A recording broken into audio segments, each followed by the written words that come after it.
Trams, welcome back to evidyarthi.in. मैं हूं Mitali. Now let's begin. Let's continue with the next question. तो चलिए हम लोग अपने chapter number 15 improvement in food resources के इन टेक्स्ट क्वेश्चंस को डिस्कस कर रहे हैं. So here we are on page number 206. ठीक है, स्टार्ट करते हैं. So what are the macronutrients and why are they called macronutrients. तो क्वेश्चन थोड़ा फनी सा है बट पूछा गया है फिर भी कि पहली बात तो बताइए कि मैक्रोन्यूट्रिएंट्स क्या होते हैं. दूसरा हमें बताना है कि उनको मैक्रो ही क्यों बोला गया है. So interesting concept. Macronutrients are those nutrients which are required in large quantities for growth and development of plant. So basically क्या होता है कि वो न्यूट्रिएंट्स जिनकी प्लांट को या फिर क्रॉप को ज्यादा जरूरत है, जिनकी जरूरत उनको लार्ज क्वांटिटी में है. क्यों? For their development. ठीक है, तो उनको हम क्या बोलेंगे? उनको हम मैक्रोन्यूट्रिएंट्स बोलेंगे.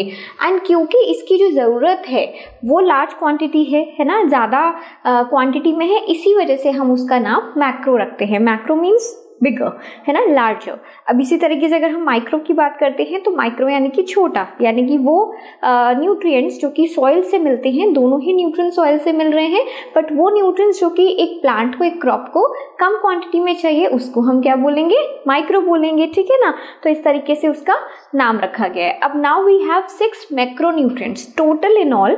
सॉइल से, अगर मैं सॉइल की बात करती हूँ तो सॉइल से आपको टोटल 13 न्यूट्रिएंट्स मिलते हैं, जिसमें कि 6 न्यूट्रिएंट्स वो हैं जो कि ज्यादा क्वांटिटी में आपको रिक्वायर्ड हैं. तो बचे हुए जितने भी न्यूट्रिएंट्स हुए वो कितने हो गए? 7 हो गए. वो आपको कहाँ है? वो आपके माइक्रोन्यूट्रिएंट्स होंगे. ठीक है, सो क्या है?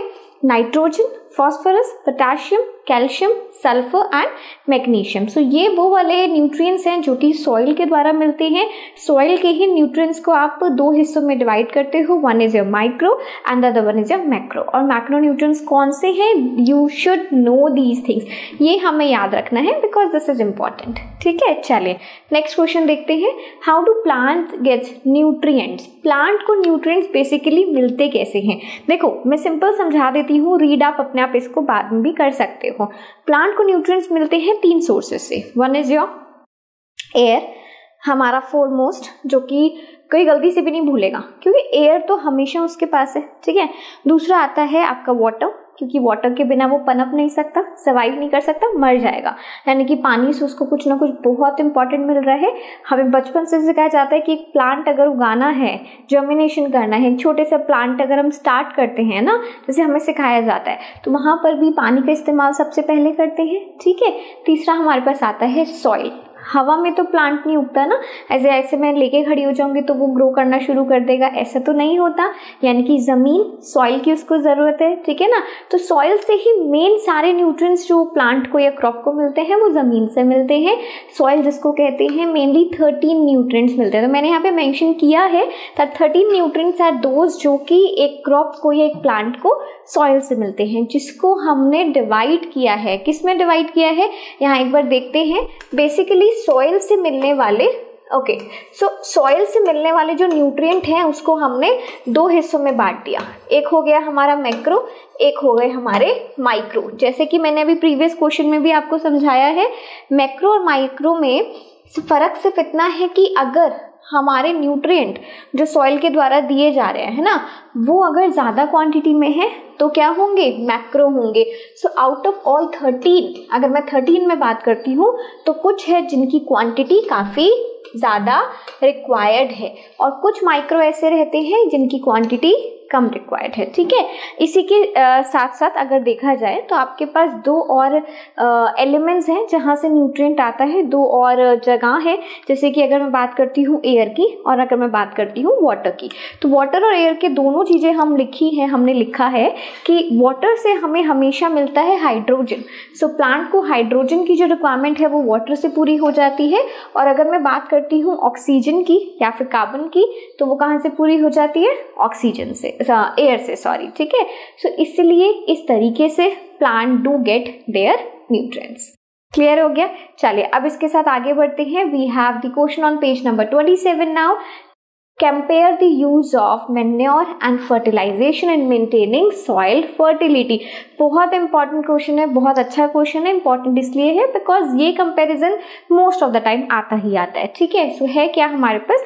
मैन्योर और फर्टिलाइजर में दोनों में डिफरेंस बताना है, दोनों में सॉइल फर्टिलिटी का क्या प्रभाव, मतलब सॉइल फर्टिलिटी के ऊपर क्या इम्पैक्ट पड़ता है वो बताना है, ठीक है।